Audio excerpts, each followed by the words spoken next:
Muito bom dia, senhoras e senhores deputados.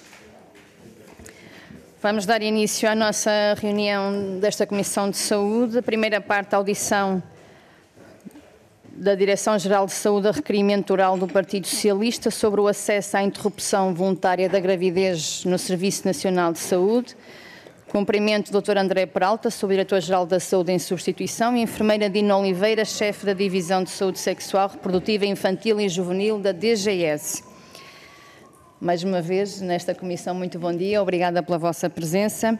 Dizer-vos que temos uma ronda, 4 minutos ao grupo parlamentar requerente, depois 4 minutos de resposta à Direção-Geral de Saúde, 4 minutos a cada grupo parlamentar presente e depois uma resposta em bloco da Direção-Geral de Saúde. Teremos uma segunda ronda, 1 minuto a cada grupo parlamentar presente e a resposta também em bloco da Direção-Geral da Saúde. E sem mais demoras, damos já início a esta audição, pedindo ao grupo parlamentar do Partido Socialista requerente para apresentar o seu requerimento, senhora deputada Patrícia Faro. Faz favor. Muito obrigada, senhora Presidente.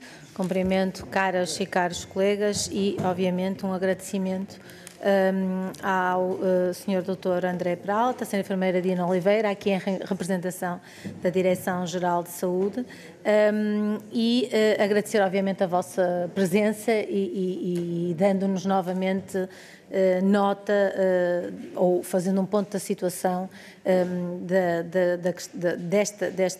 deste tema que nos convoca, que é a intervenção voluntária da gravidez no âmbito do Serviço Nacional de Saúde.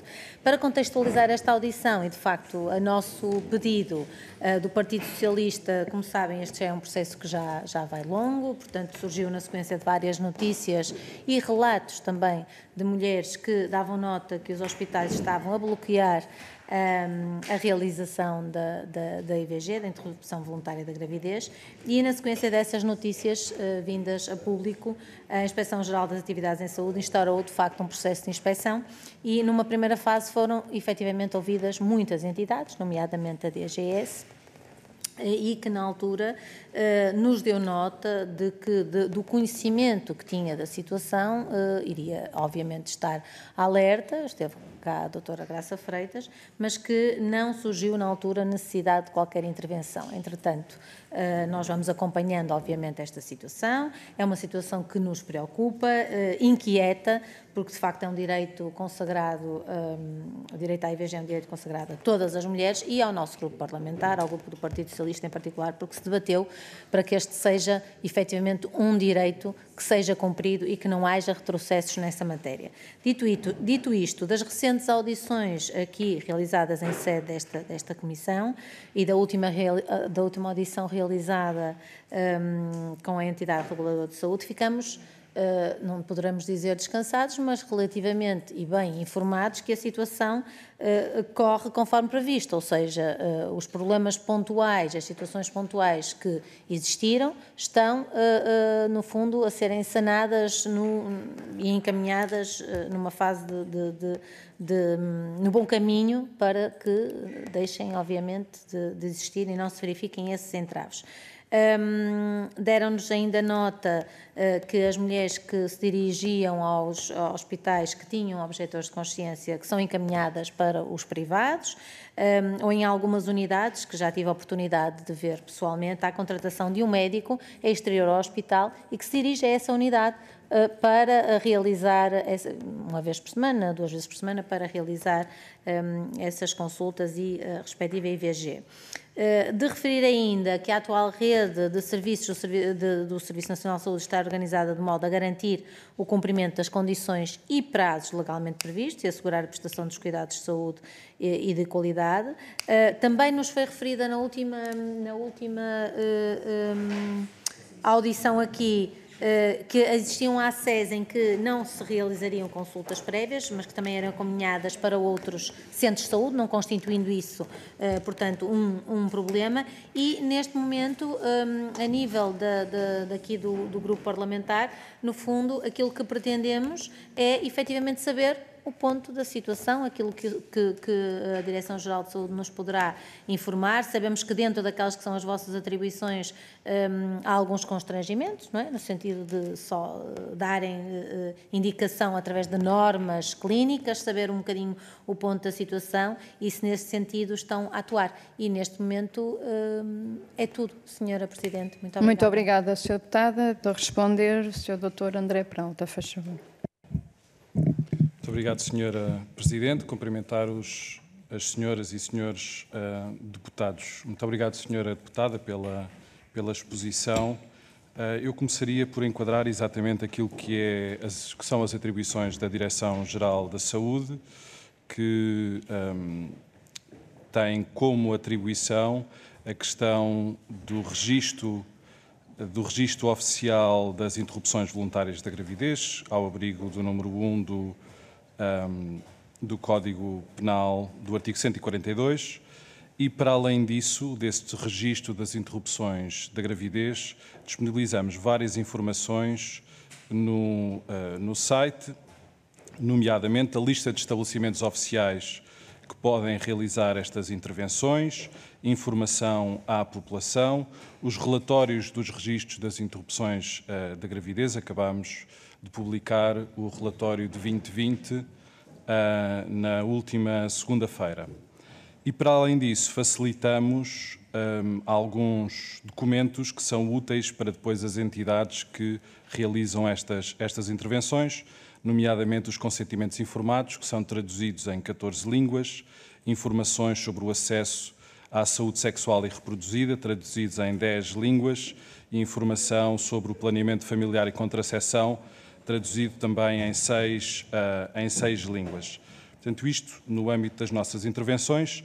No quadro normativo, há uma circular que continua em vigor, a circular número 11 de 2007, que não vou detalhar aqui em pormenor, mas que refere que, independentemente da porta de entrada no SNS escolhida pela mulher, os hospitais, centros de saúde ou através das unidades coordenadoras funcionais devem estabelecer protocolos, ativando canais de comunicação, modelos de referenciação, no fundo, para que possam ter acesso à interrupção da gravidez nos termos definidos pela lei. Indo ao relatório de 2020 e fazendo aqui um pequeno resumo para os senhores deputados. Entre 2011 e 2021, registou-se, de modo global, uma diminuição das interrupções da gravidez por opção da mulher. Os números absolutos são 19.922 em 2011 e cerca de 13.780 em 2021. Mas, de facto, em 2002 verificou-se um aumento de cerca de 15% para 15.870. No entanto, quando nós comparamos o indicador de interrupções da gravidez por 1000 nados vivos, Portugal está abaixo da média europeia neste indicador. Há outro indicador que consideramos bastante relevante, que é a mediana de gestação em que é realizado o procedimento, que se manteve nas 7 semanas de gravidez. Este indicador é extremamente relevante porque garante acesso a uma interrupção da gravidez segura e quanto mais precoce for o procedimento, maior é a segurança. Em relação à consulta prévia, que é como o nome indica, é prévia à realização do procedimento, a mediana foi de um dia. No entanto, reconhecemos que em cerca de 20% dos casos, ultrapassa os 5 dias que estão definidos. Este ultrapassar daquilo que está definido pode ocorrer por duas razões. Uma de gestão de prioridades das próprias equipas clínicas, em que as mulheres que se aproximam das 10 semanas têm maior prioridade, e outra também de gestações que ainda não estão confirmadas como evolutivas. Eu acho que este ultrapassar dos 5 dias devemos reconhecer que merece atenção e que pode significar pontualmente um acesso que seja mais difícil, mas o indicador da mediana de semanas onde é realizado o procedimento, mantendo-se estável nas sete semanas, dá-nos segurança que o acesso ao procedimento se mantém dentro do prazo legalmente definido. Estou já a terminar.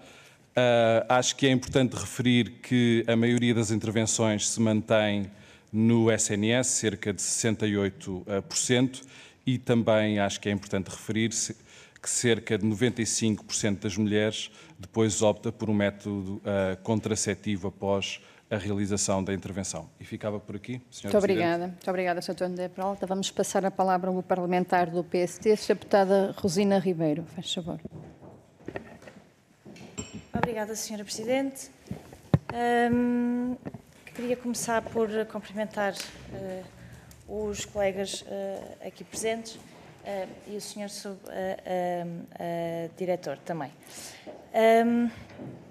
Em fevereiro surgiram notícias sobre constrangimentos no acesso à IVG em hospitais do SNS, tendo sido realizadas diversas audições por parte desta comissão, designadamente à AERS e à Inspeção-Geral das Atividades em Saúde, onde ambas admitiram que o número de inspeções para o cumprimento da lei diminuiu nos últimos anos.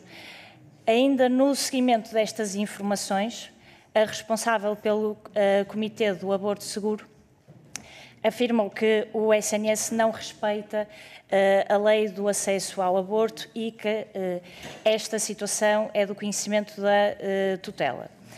À época, o Sr. Ministro disse que não tinha qualquer informação sobre este facto e que estaria a ser feito um levantamento de todos os casos em que este acesso não estaria a ser assegurado, de forma a que fossem tomadas todas as medidas.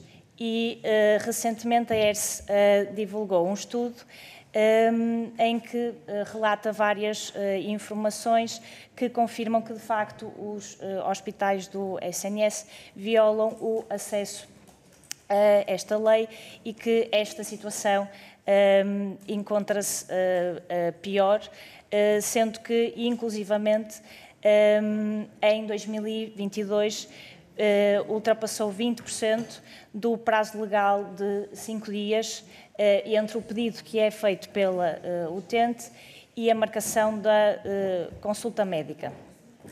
Além disso, o Sr. Ministro veio também referir que não havia nenhuma boa razão para que muitos centros de saúde não pudessem realizar as consultas de IVG, o que veio também gerar alguma discordância entre alguns médicos que afirmam que os centros de saúde não têm competência ou não têm a formação específica para que isto possa, de facto, ser desenvolvido.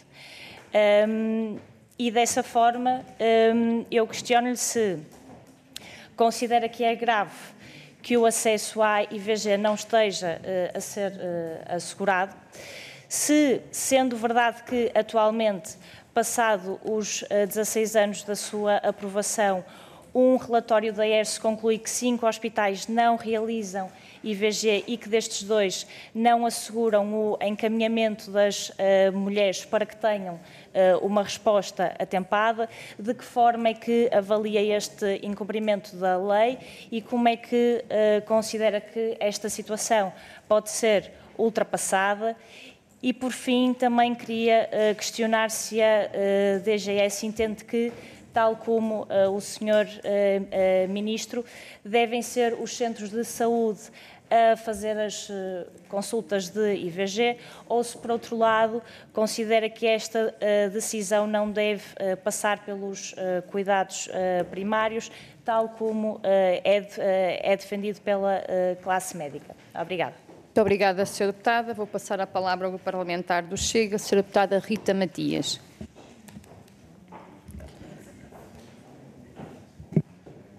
Muito obrigada, Sra. Presidente. Cumprimento a si, cumprimento as senhoras e os senhores deputados e cumprimento também o Dr. André Peralta e a Sra. Enfermeira Dina Oliveira, agradecendo desde já a oportunidade de aqui estarem a prestar esclarecimentos. Começava esta intervenção por citar o Dr. António Pimenta, da Entidade Reguladora de Saúde, que aqui esteve a semana passada e que disse que não lhe parece que tenham existido restrições no acesso ao aborto, tendo em conta que os valores até aumentaram, e disse também que o sistema tem respondido a estas situações, nomeadamente porque entre a consulta prévia e o procedimento há um intervalo de 6,4 dias e, portanto, o tempo de espera para a primeira consulta é de 2,8 dias, portanto, o serviço está a responder. No entanto, apesar do requerimento estar esvaziado, o tema continua absolutamente pertinente e vão-me permitir que a primeira nota seja uma nota política para os colegas que aqui estão e dizer que, da mesma maneira que esta batalha tem sido travada no campo da linguagem, como aqui já disse que não existem interrupções de gravidezes, porque uma gravidez não pode ser retomada, deveríamos utilizar, se calhar, o termo eliminação de uma gravidez. Estas pessoas que aqui estão, estes senhores e senhoras deputadas, costumam afirmar-se pró-escolha, pró-mulheres e costumam colocar-nos a nós como antípodas, como anti-mulheres, anti-escolha. Mas a verdade é que trouxe aqui a semana passada dados dramáticos e que quem se diz feminista, quem se diz defensor das mulheres, tinha a obrigação de ter pegado nestes dados e ter feito alguma coisa. Uma semana depois, não vi nenhuma iniciativa legislativa de nenhum senhor deputado aqui presente e trouxe dados dramáticos como, por exemplo, as mães grávidas sozinhas têm 6 vezes mais probabilidade de abortar do que uma mãe acompanhada. As mães grávidas estrangeiras são 2 vezes mais vulneráveis ao aborto do que uma mãe portuguesa. Os terceiros e os seguintes filhos têm 2 vezes mais probabilidade de ser abortados, nomeadamente por condições socioeconómicas, o que quer dizer que há mulheres que abortam em Portugal porque são pobres e não têm condição de ter os seus filhos. E isto é dramático, isto condena Portugal a um país de terceiro mundo. Mas para que não digam que não têm acesso aos dados, o Grupo Parlamentar do Chega vai distribuir os relatórios com estes dados para que as senhoras e os senhores deputados possam então tomar medidas e começar a legislar pela verdadeira escolha das mulheres. Porque há mulheres que efetivamente não têm escolha, como aqui pude dizer. Queria também dizer aos senhores e senhoras deputados que os dados dizem-nos que 195 mil mulheres passaram pelo drama do aborto em Portugal desde a entrada em vigor da lei de 2007 e que a conversa que devíamos estar aqui a ter hoje era como é que nós podemos diminuir estes números? Porque os números não têm diminuído e aquilo que nos vieram aqui dizer é precisamente isto. Tivemos um aumento de 15% de abortos face a 2021, mas é preciso dizer também que, olhando para o relatório de 2022, percebemos que os números do aborto desde 2013 são superiores àquilo que tinham sido reportados, o que nos leva a crer que não sabemos verdadeiramente se as notícias que foram veiculadas a dizer que o aborto até então estava a diminuir são verdadeiras. Por exemplo, em 2016 houve mais 490 abortos do que foram reportados. Em 2020 houve mais 558 abortos do que foram reportados. Em 2021 houve mais 2.189 abortos do que aqueles que tinham sido reportados. Isto foi a atualização dos dados que fizeram. Isto é dramático. Não percebemos se é porque o aborto já foi tão banalizado que as instituições de saúde já nem se preocupam a reportar estes dados ou se há qualquer desplicência por parte das entidades competentes, mas aquilo que sabemos é que é preciso rigor e é preciso percebermos que falamos de vidas que ficam por nascer, mas também de vidas de mulheres que são impactadas e que ninguém está preocupado em apoiar.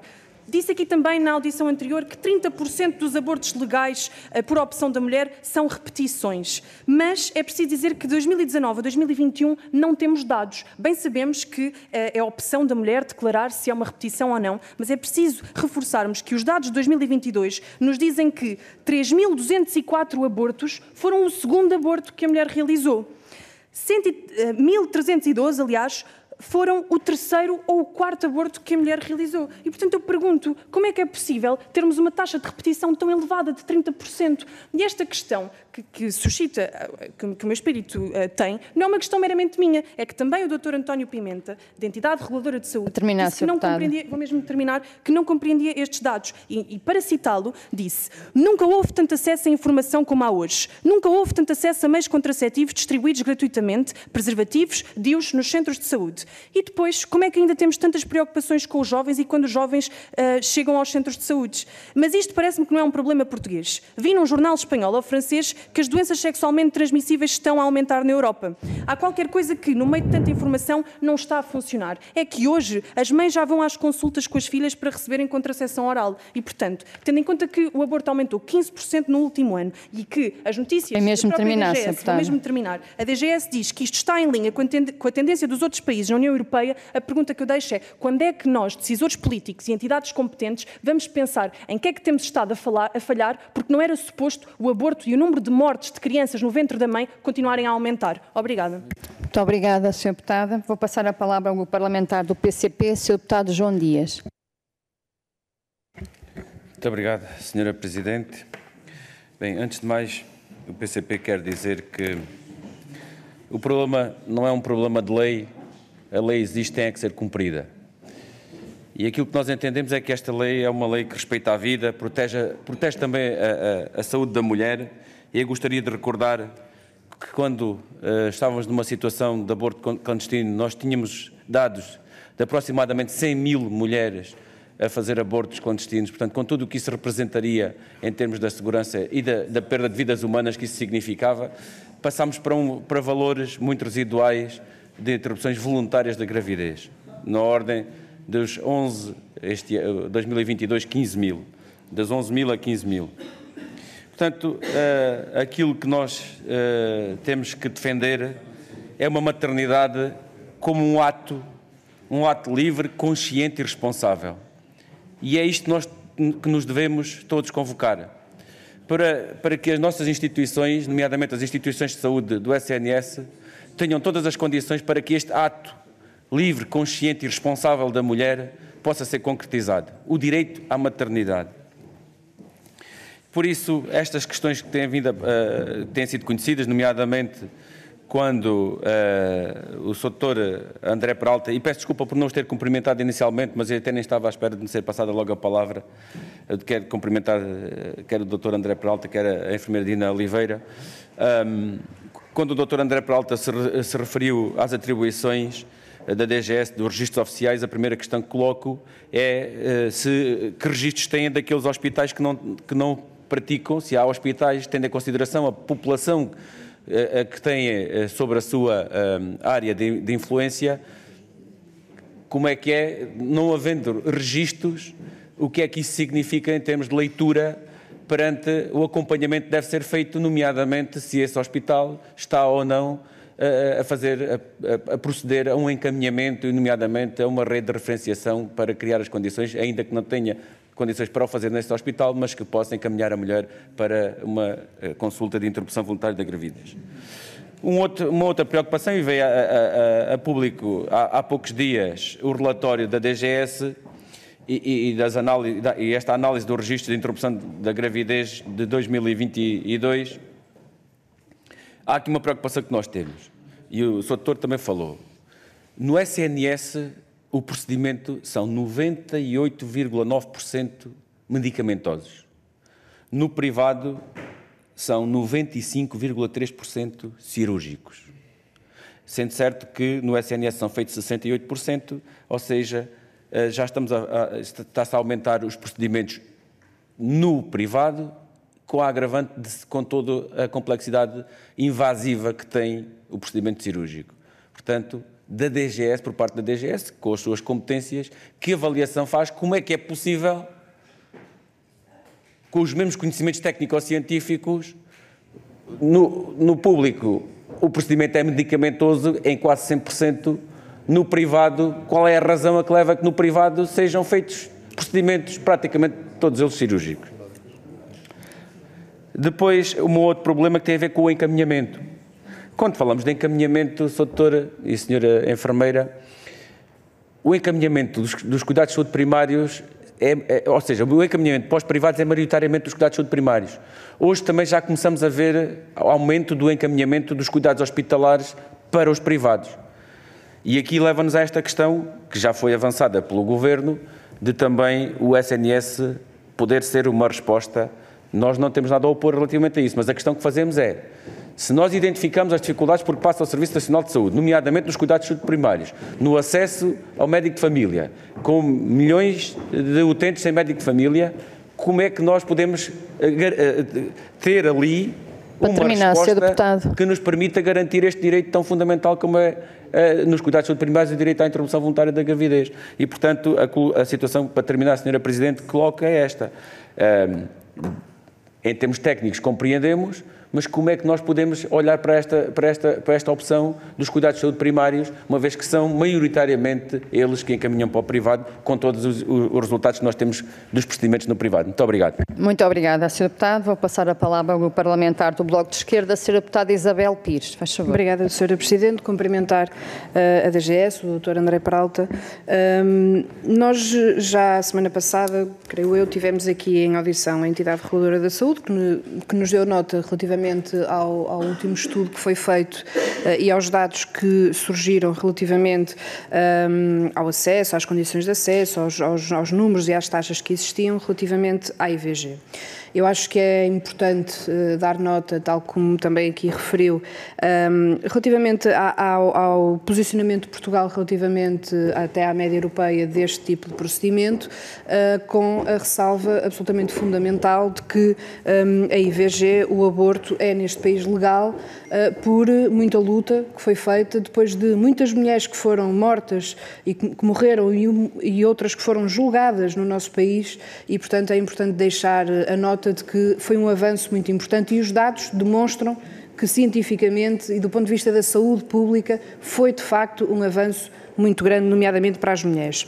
A preocupação que nós temos neste momento e que colocamos também junto da entidade reguladora da saúde tem a ver com o acesso. Aquilo que a entidade reguladora da saúde nos deu e a avaliação que faz é que não haverá uma dificuldade de acesso ou um condicionamento de acesso a este procedimento, mas que haveria formas de funcionamento que poderiam ser melhoradas, nomeadamente de centros hospitalares, mas também de acesso. Nomeadamente, deu-nos nota de que, por exemplo, por vezes a consulta prévia não é registada, apesar de ser feita, e, portanto, isso não fica nos registros e pode dar ideia, do ponto de vista dos dados, de que não estarão a ser feitas e, portanto, que há necessidade de corrigir este procedimento, esta forma de funcionamento e, portanto, a primeira pergunta que fazia à DGS, até porque deu aqui indicação de que tem uma série de documentação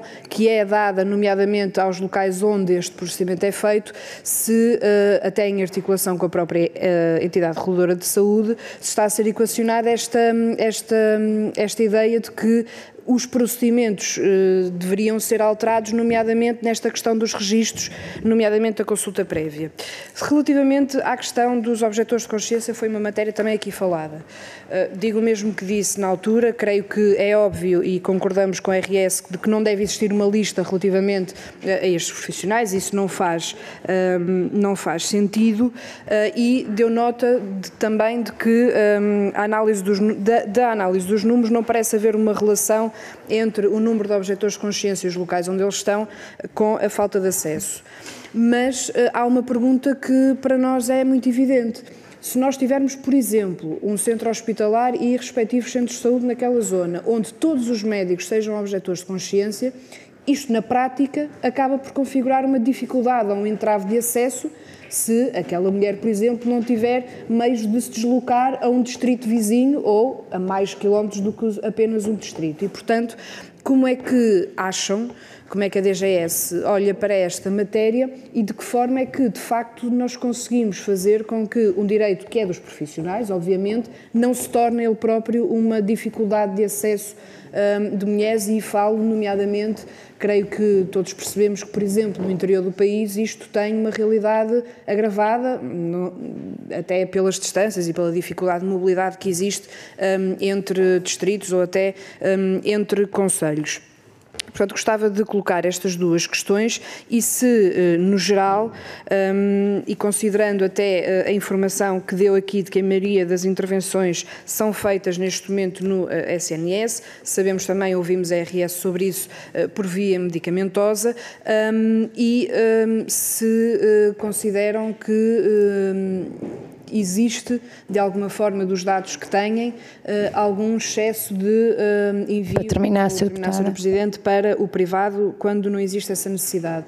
A última pergunta tem a ver, já aqui foi feita, mas ela foi referida na anterior audição, se de facto consideram que os acessos poderão eventualmente fazer este procedimento até para ajudar a diminuir por vezes o tempo de espera que aparentemente está aqui a aumentar em algumas situações e se isto poderá ser uma solução para essa parte do problema. Muito obrigada. Muito obrigada, Sra. Deputada. Para responder, Sr. Dr. André Peralta, por um período até 16 minutos, por favor. Muito obrigada. Muito obrigado, Sra. Presidente. Eu vou tentar responder pela mesma ordem do uso da palavra dos grupos parlamentares. Em relação ao grupo parlamentar do PSD, que referiu os constrangimentos no acesso, enfim, eu acho que foi público e notório que existiram sempre alguns constrangimentos de acesso àquilo que os registros da DGS referem e a indicação dos indicadores são constrangimentos pontuais. Portanto, nos indicadores macro, dão-nos alguma segurança que esse constrangimento é pontual. Em relação a uma pergunta que foi transversal a diversos grupos parlamentares sobre a realização do procedimento nos centros de saúde, eu acho que é útil para nós organizarmos o pensamento, primeiro pensar naquilo que são os pressupostos, que é de uma interrupção voluntária, numa interrupção da gravidez, segura e feita por profissionais capacitados.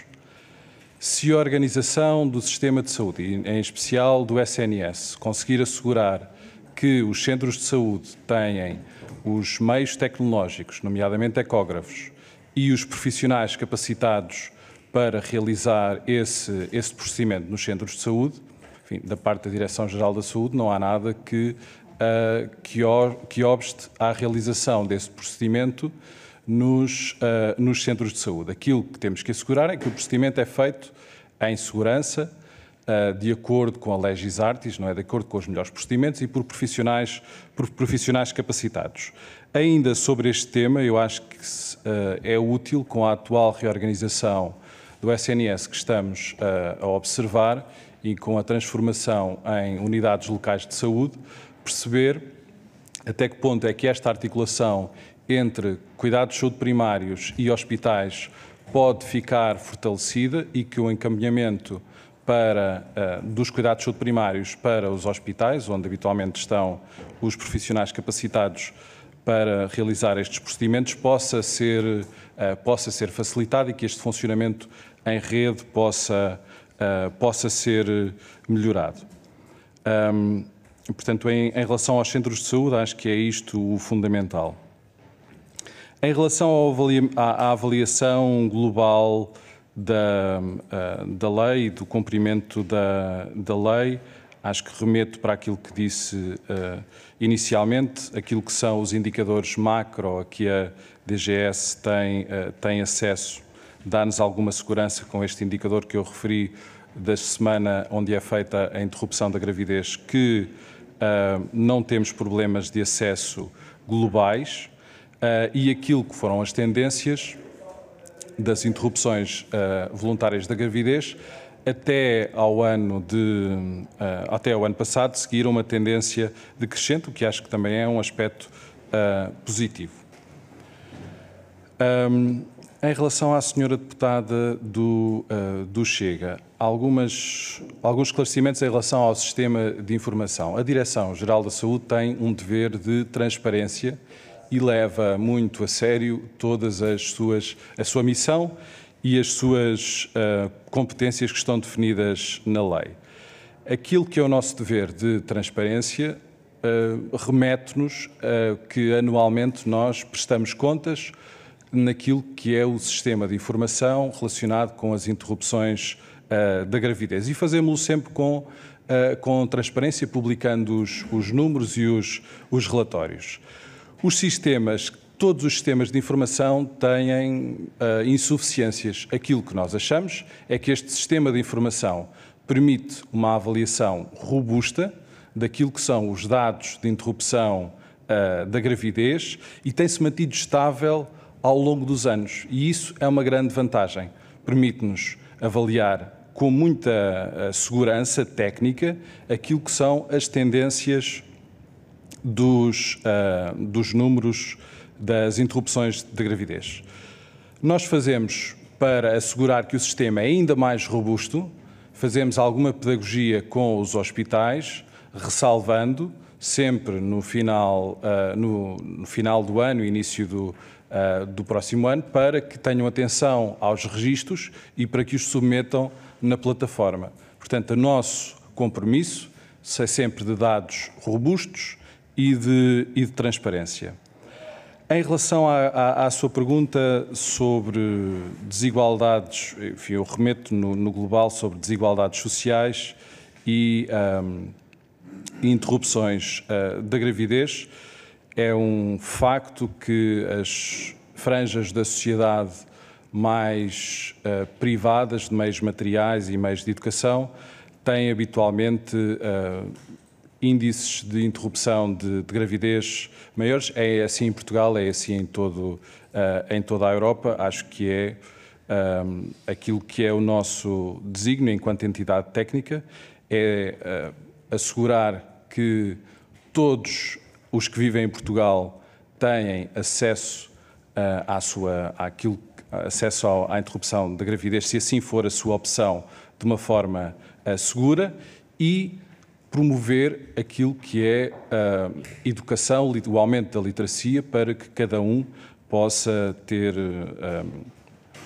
fazer uso da sua, no fundo, saúde sexual da melhor forma que achar. Em relação ao grupo parlamentar do PCP, há aqui algumas questões de limitações de registro. A plataforma de registro está pensada para o registro de interrupções da gravidez. E os hospitais, nós sabemos que todos os hospitais que fazem o procedimento, comparando as séries temporais, temos noção que alguns hospitais deixaram de fazer esse procedimento, mas a forma como o registro está pensado, depois só contactando as entidades no particular, é que se percebe o que levou a essa cessação de fazerem o procedimento. Sobre a discrepância de acesso a discrepância entre os prestadores públicos e privados e o meio que colocam, eu acho que há aqui uma opção importante de ressalvar, que é a mulher pode escolher, tem direito a escolher o método, aquilo que, enfim, tecnicamente são métodos seguros, ambos os métodos. Portanto, era isto que queria dizer. Em relação à senhora deputada e grupo parlamentar do Bloco de Esquerda, em relação aos procedimentos, nós achamos que os procedimentos na globalidade estão bem, aquilo que é o normativo da Direção-Geral da Saúde. Acho que o fundamental, e como referiu e bem, é assegurar aqui o acesso, e para isso acho que é fundamental que o Serviço Nacional de Saúde funcione em rede. Sabemos que a rede é heterogénea ao longo do território, e que onde não existem profissionais que possam realizar este procedimento, seja por objeção de consciência, seja por outro motivo, os hospitais têm autonomia para contratar profissionais que possam realizar este procedimento. Antes de terminar, Sra. Presidente, gostava de passar a palavra também à enfermeira Dina, para se tivesse algo a acrescentar. Faz favor, Sra. Enfermeira. Muito obrigada. Aproveito para cumprimentar a Sra. Presidente e todos os senhores e senhoras deputadas e mais uma vez agradecer e reforçar o agradecimento do professor André Peralta em permitir à DGS vir partilhar e discutir um assunto que nos é tão caro. E eu relembro o envolvimento da DGS desde o início, desde 2007, o envolvimento sempre da DGS nesta matéria, nomeadamente quer na regulamentação da lei, quer nas circulares normativas e em todo o trabalho na produção de relatórios que tem conseguido fazer ao longo dos anos. Eu gostaria eu penso que o professor André respondeu a todas as perguntas que foram colocadas de uma forma geral, mas gostaria só de reforçar esta última, que tem sido uma preocupação aqui manifestada pelos vários grupos parlamentares também, que é aquela situação em que chegamos ao ponto em que, ou por questões de objeção de consciência, ou por questões de dificuldades ou constrangimentos de outra índole, em que pode ser difícil o acesso da mulher. Naturalmente que hoje em dia, com a organização dos cuidados em rede, e, naturalmente, com esta possibilidade dos hospitais contratarem médicos para o efeito, eu penso que, neste momento, o sistema de saúde, o Serviço Nacional de Saúde e todo o sistema se está a conseguir organizar para dar essa resposta. O exemplo, estou-me a lembrar de Leiria, não é, que, por exemplo, contratou médicos para o efeito, estava com dificuldades, com constrangimentos em assegurar o acesso à interrupção da gravidez e contratou médicos para o efeito que vêm 2 vezes por semana que se deslocam a Leiria para assegurar. Portanto, eu penso que o país tem neste momento mecanismos disponíveis e flexibilidade, mecanismos diferentes para continuar a que o acesso seja providenciado. E neste ponto é o acesso seguro. Portanto, nós não pretendemos só o acesso e pretendemos muito que se mantenha um acesso seguro.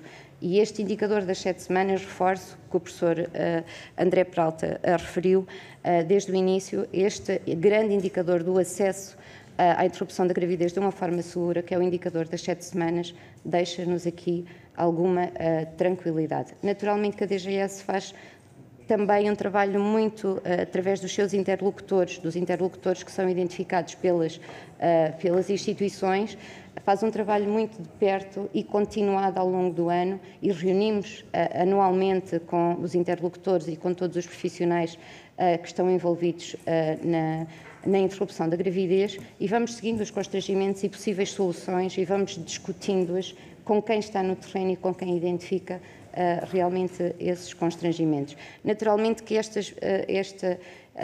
todo este processo que foi iniciado, nomeadamente por esta Comissão Parlamentar de Saúde, tem dado alguns frutos. Nós sabemos, e teve cá o Presidente da Entidade Reguladora da Saúde bem recentemente, que nos indicou que deu recomendações para as diferentes instituições de saúde do SNS e uma das questões levantadas pela Sra. Deputada Rosinda Ribeiro sobre 2 instituições em que não tinham realmente designado procedimentos na informação sobre a interrupção da gravidez, uma delas já tem informação atualizada no seu site, incluindo um procedimento definido para o efeito. E, portanto, estes momentos são sempre importantes porque, naturalmente, que há sempre espaço para melhorar, há sempre lacunas difíceis de ultrapassar, mas também são estes momentos em que nos é permitido fazer esta partilha que nos ajudam a melhorar e a encontrar novas soluções. E era isto. Obrigada. Muito obrigada, Sra. Enfermeira Dina Oliveira. Vamos passar então à segunda ronda.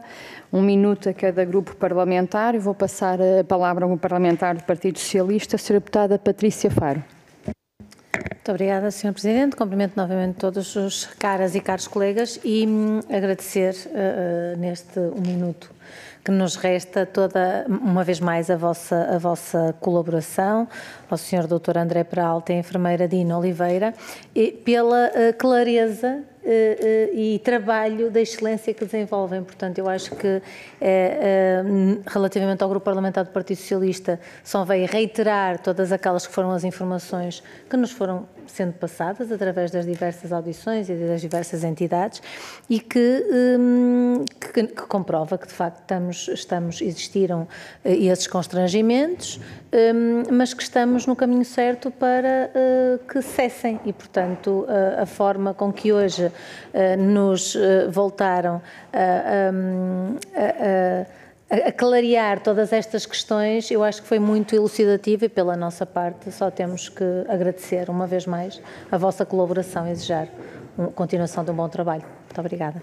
Muito obrigada, Sra. Deputada. Vou passar a palavra ao Grupo Parlamentar do PST, Sra. Deputada Rosina Ribeiro. Obrigada, Sra. Presidente. Eu queria agradecer os esclarecimentos que foram aqui prestados, mas queria fazer uma primeira referência para o facto de que este debate ou que este tema aqui não se trata de uma discussão ideológica sobre a IVG, trata-se apenas de o ter acesso a um direito que não está a ser assegurado. Já foi aqui referido várias vezes também sobre a existência de casos pontuais e, portanto, que vocês fazem uma avaliação positiva sobre isso. E a minha questão é quantos é que são?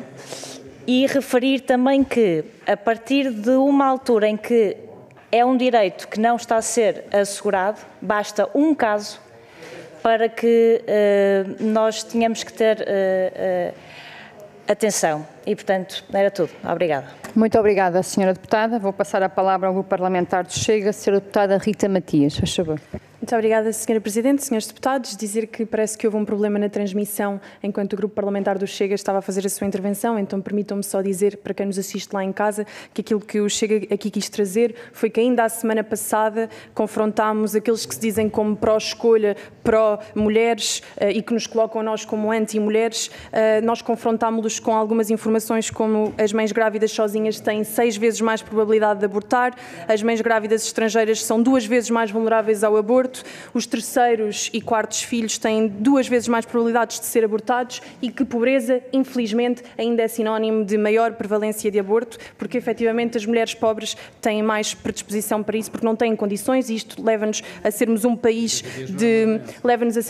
de terceiro mundo, um país onde há subsídios para tudo, onde há dinheiro para tanta corrupção, não há dinheiro para subsidiar, para apoiar, para levar a vida em diante. E dizer que lamento que este seja o 3º ou 4º encontro sobre este tema, quando não houve uma única audição, um único grupo de trabalho, um único ministério neste país que goste de refletir sobre a vida, que pense a natalidade, que queira pensar os desafios demográficos. Dizer também que sublinhamos que o número de abortos aumentou 15% e que isto é incompreensível, e não é só na nossa perspectiva, terminar, é também, mesmo para concluir, na perspectiva do Dr. António Pimenta, que esteve aqui em nome da entidade reguladora da saúde, que dizia que nunca houve tanto acesso à informação, a métodos de contracepção, a educação sexual, e que não se percebe porque é que tudo isto tem falhado. Talvez é tempo de repensarmos as nossas políticas.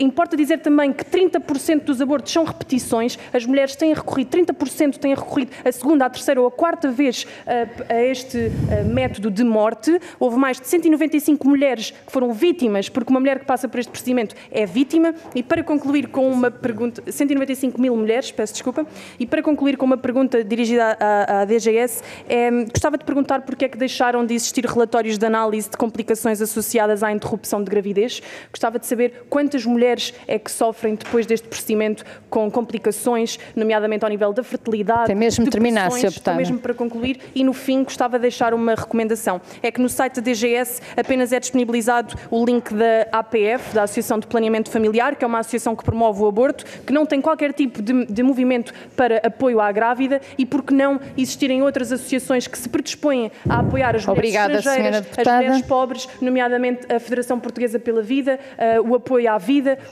a ajuda de berço, um conjunto de associações que querem estar ao lado das mulheres e garantir que efetivamente as mulheres em Portugal têm a opção de escolha, porque, como vimos, não têm, e a culpa é do Partido Socialista e da esquerda que nos Sra. Deputada, tem mesmo de terminar. Obrigada. Muito obrigada, Sra. Deputada. Vou passar a palavra ao Grupo Parlamentar do PCP, Sr. Deputado João Dias. Muito obrigado, Sra. Presidente. Mais uma vez reafirmamos a nossa posição relativamente ao facto de defendermos que devemos de assegurar os direitos reprodutivos e que ninguém seja obrigado a abortar não querendo. Devem ser criadas até políticas de natalidade. Contudo, relativamente àquilo que tem a ver com quando a mulher... Não se importa, Sr. Deputado, não conseguimos ouvir. Senhores Deputados, estávamos a ouvir o Sr. Deputado João Dias. Sr. Deputado, pode retomar. Muito obrigada.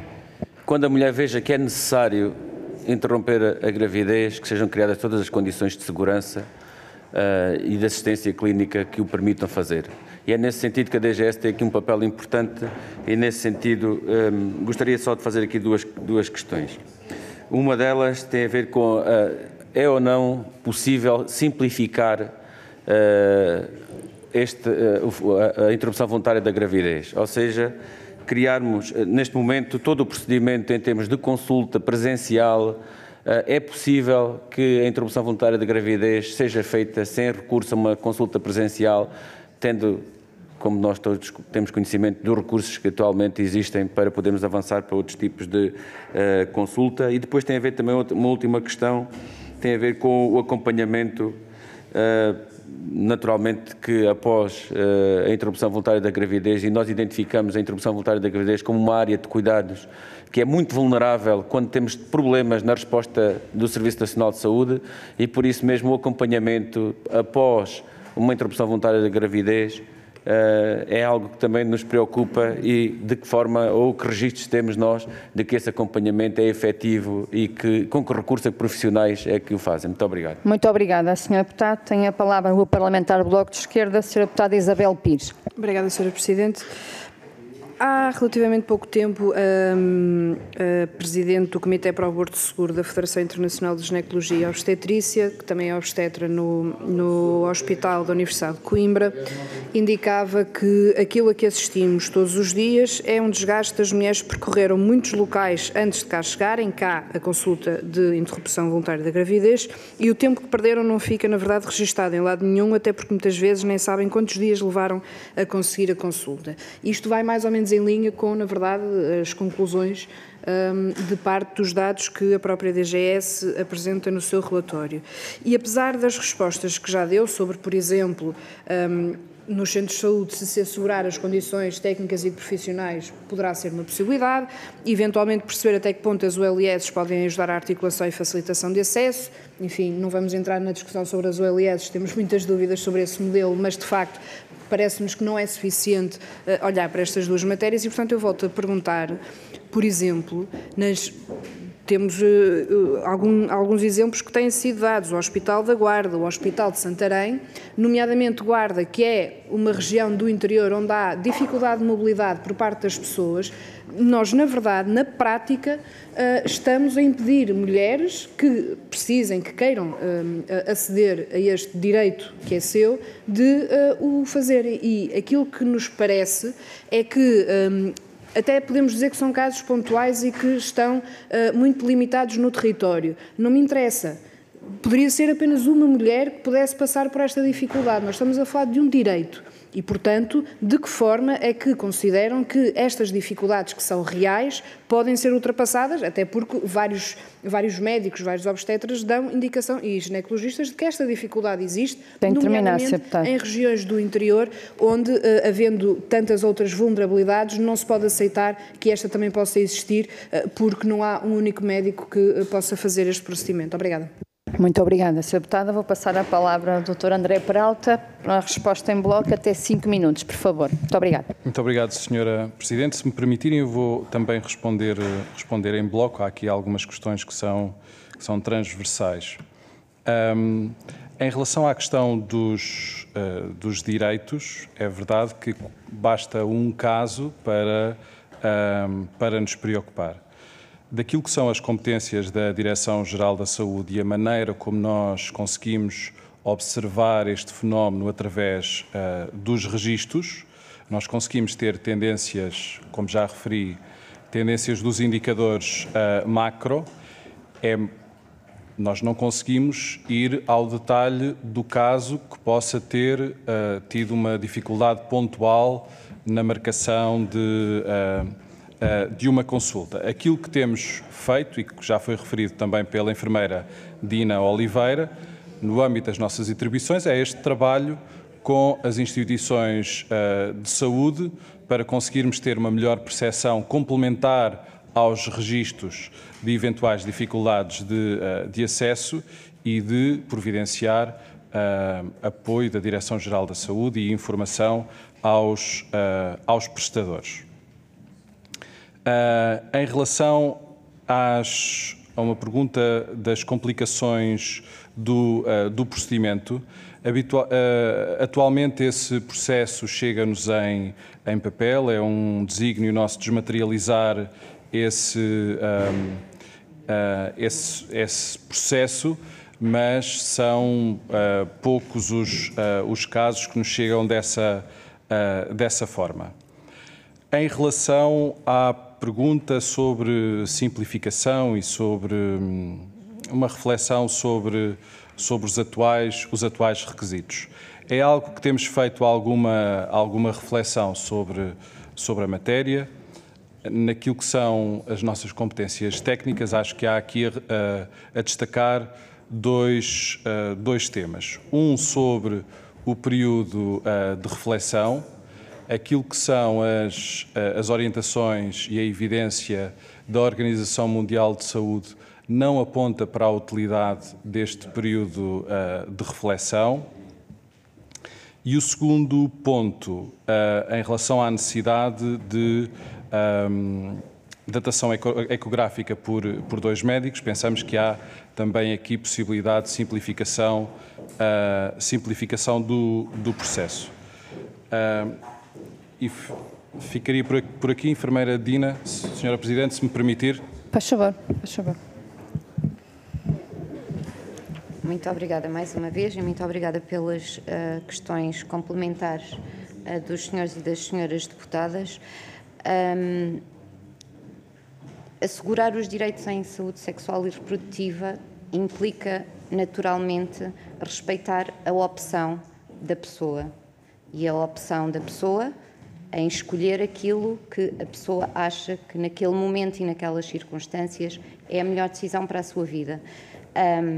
E naturalmente que optar por uma interrupção da gravidez, todos nós aqui sabemos que é uma decisão difícil e naturalmente que se houver uma mulher que não tenha acesso a essa opção, e pode ser só uma, devemos naturalmente preocupar-nos.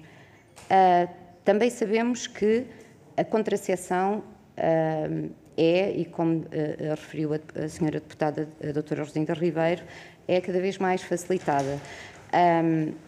Agora, também sabemos que culturalmente também sabemos que o tecido reprodutivo das mulheres que estão em Portugal neste momento não é o mesmo de há anos atrás. E também sabemos que, para algumas culturas, a contracepção não é uma opção. E as opções e as escolhas devem ser informadas. E aqui permitam-me quase a ousadia, mas este compromisso, esta responsabilidade de aumentarmos a literacia naquilo e na disseminação da informação e da melhor informação possível sobre opções e sobre direitos sexuais e reprodutivos tem que sair, diria eu, dos edifícios da saúde e tem que começar muito precocemente e tem que começar e tem que passar, e já passa, nós sabemos disso, que já passa muito pelas escolas, mas nós, se queremos informar e se queremos capacitar os nossos jovens para escolhas informadas e escolhas seguras e para evitarmos gravidezes indesejadas, temos que ir aos contextos de vida deles, e os jovens vão pouco à saúde porque, felizmente, os jovens portugueses são pouco doentes. E, portanto, claro que na vigilância de saúde, na prevenção, na promoção, a saúde tem uma palavra a dizer, mas penso que aqui temos que ser nós todos, aqui incluímos-nos mesmo nós todos, e se calhar temos que sair mais dos edifícios da saúde e temos que, enquanto comunidade, enquanto pequena comunidade, ir mais aos contextos de vida dos nossos jovens, onde eles estão, e tentar capacitá-los, dando-lhes a informação correta e certa para que eles possam tomar melhores decisões e fazerem escolhas mais informadas. eu penso que já esgotei o tempo, não é? Pronto, as minhas desculpas. Muito obrigada pela oportunidade. Muito obrigada, doutora Andréa Peralta, enfermeira Dina Oliveira. Não sei se, para terminar, se quer usar da palavra. Damos como terminada, então, esta audição. Senhoras e senhores deputados, muito obrigada pela vossa presença. Retomamos a reunião dentro de 5 minutos, por favor.